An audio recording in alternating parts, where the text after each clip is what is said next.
本日お一人目のご講演者様は高須幸雄様です。まず、高須幸雄様のご略歴を簡単に紹介させていただきます。Today, we would like to introduce the first guest speaker, Mr. Yukio Takasu.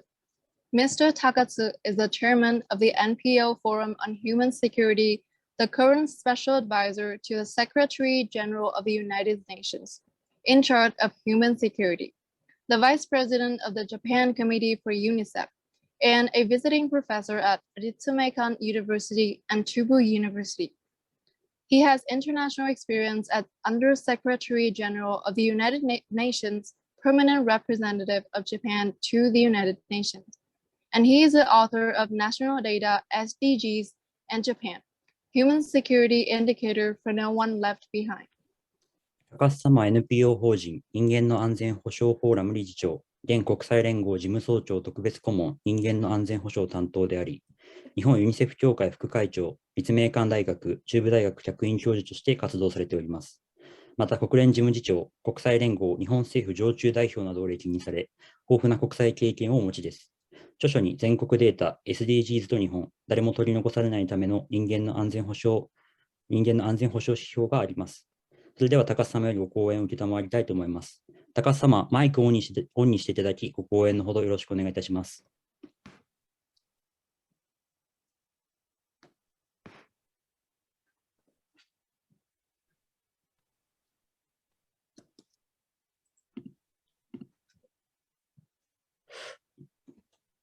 マイクの方が、そうですね。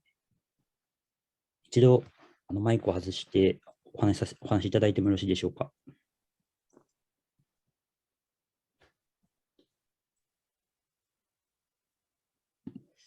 そうですね。今ちょっと聞こえない形になってますね。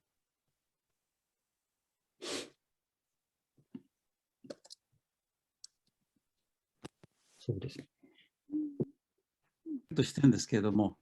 今、聞こえました。はい。聞こえました？はい、聞こえます。ありがとうございます。わかりました。マイクがちょっと出ました。Well, はい。very much for your kind introduction. As you have been introducing me, I have been promoting concept of human security for many years, within Japan, but also globally, in my capacity as Secretary General's Special Advisor on Human Security. So I'm very pleased to make a few comments at this 67th International Student Conference. And I listened with great interest to all of the presentation.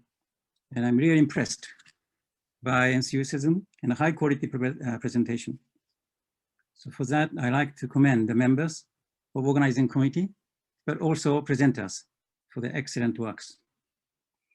I'd like to make the three general comments before going through specific comment on your presentations one by one. First of all, first point I really wanted to make stress is interdependence of peace, development, and human rights. Your panel covered the three elements, but sustaining peace and also sustainable development, human rights are interconnected, interdependent. I'm afraid this aspect was not very clear today. So I really want to stress this, because sustaining peace, mean durable peace, cannot be realized unless development progress and human rights of minorities are respected, including foreigners and foreign workers. Economic and social development cannot be sustainable unless peace and stable political order and human rights are assured. Equally, human rights inequality are promoted when sustaining peace and the sustainable development making progress. For instance, the more freedom of expression is respected in one country, the country is less likely to wage war.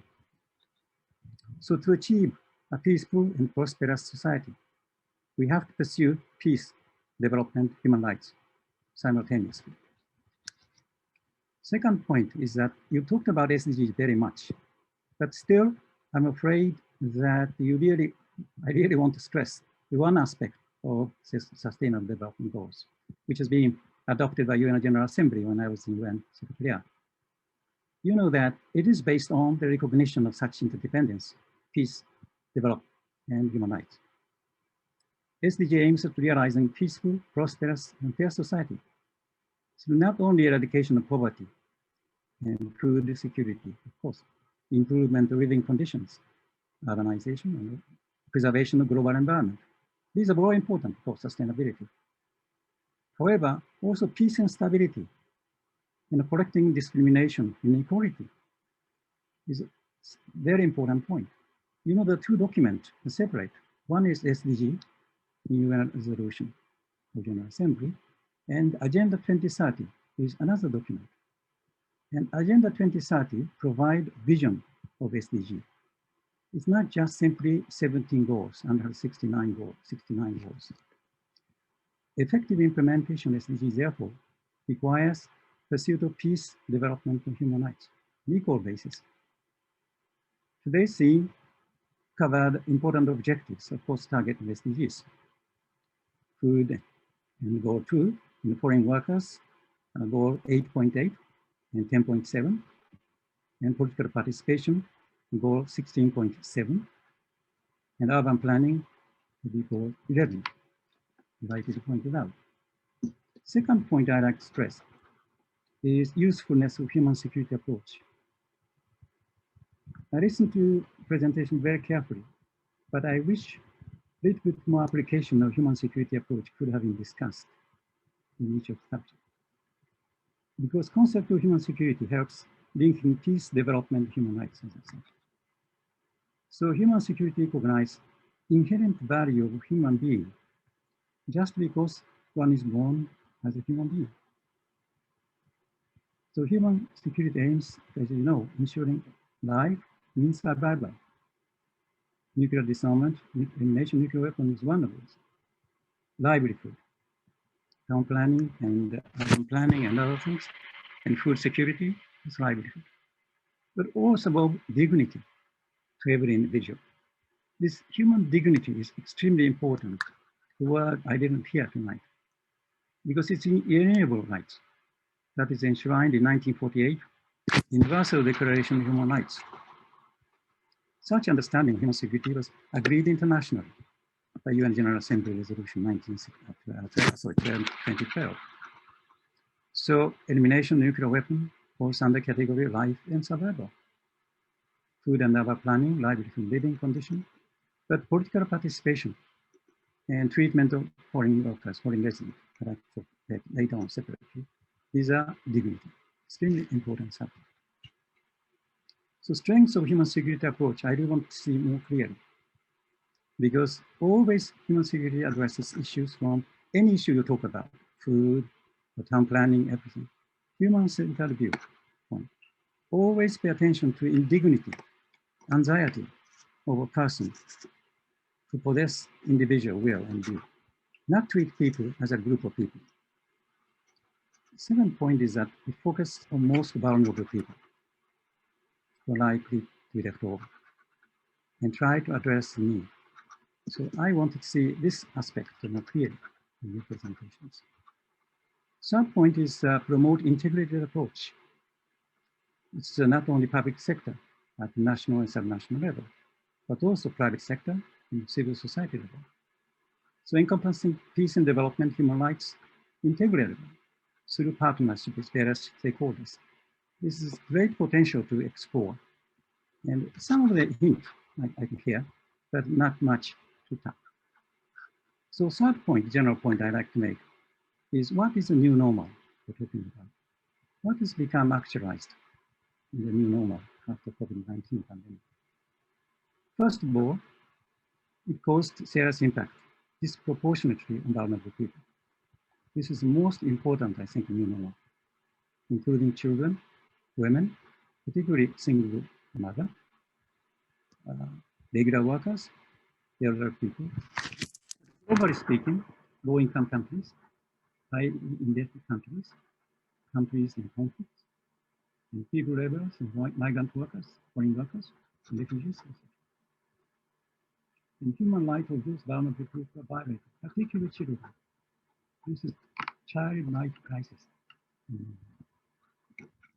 Also, Mr. Fishsack talked about democracy deficit in the beginning recently. By the way, we entered the foreign ministry at the same time. So, due to emergency measures, taken during COVID-19. The democracy have been backsliding already last 15, 20 years. But that accelerated because of the restriction of freedom of people and also freedom of press are severely curtailed, narrowing space of civil society and opposition. This is very serious. There are several, I think, internationally known index of democracy. And one of them is Variety of Democracy Project, which is Edinburgh University, Sweden. That's reported that majority of world population now live under authoritarian states for the first time since 2001, except for global. Another aspect is positive aspect, always is lighting. Positive development is sense of global solidarity is heightened. This pandemic spread so widely in the world, such a short time causes enormous damages. It's so obvious that even superpower cannot address alone effectively without international cooperation. It's now widely shared. Until every person in the world becomes safe, nobody is safe. I think this is a very important development. However, challenge is how this sense of solidarity, higher sense of solidarity, should be translated to reality. That is a challenge, because despite the serious impact, everybody knows that these corresponding international actions are falling short, not effective, because priorities of donor countries are focused on domestic actions. So global frameworks such as COVAX facility, as you know, vaccine, are far from meeting the required target. So in this world of so-called new normal, there are all calls for build back better. What we should do? First, higher. Is okay? You can continue? Yeah, sorry for that. Thank you so much. Okay. Addressing global challenges. Pandemic is one of them. Of course, climate emergency comes later this year, and elimination of nuclear weapons. Also, I like to stress, this is high time to commit ourselves to realization of SDG. But equally, not just repeating SDG, and put badge of SDG on the lapel over the suit nowadays. It's not enough. You really have to appreciate fully shared vision of SDG. What is finished, which is not SDG document, but Agenda 2030. The significance of SDGs is not simply sustainability of economy and environment. That is concept of leaving no one left behind contained in Agenda 2030. Meaning, vision is to realize fair society, more equitable society through defending dignity of every person. So therefore, it is the developed countries' responsibility cannot achieve SDG by simply following conventional approach. That is what say, to monitor the progress in meeting SDG target indicators. This is conventional approach. Because many of SDG indicators already achieved without any effort in a developed country. Doesn't mean that you are coming closer to the vision, no one left behind. So as you know, that I have developed so-called human security indicator of Japan, taking so-called backcasting approach. First, you have vision, and how to compare the vision and what we have now, and how come closer to that vision. And then the human security indicator of Japan, by visualizing, focusing support on people who are likely to be left over. And English translation of the book is available through this JICA website, free of charge. So if you have time, please look at it. So I'm now go to this presentation comment. To comment, overall comment, and then specific comment afterward.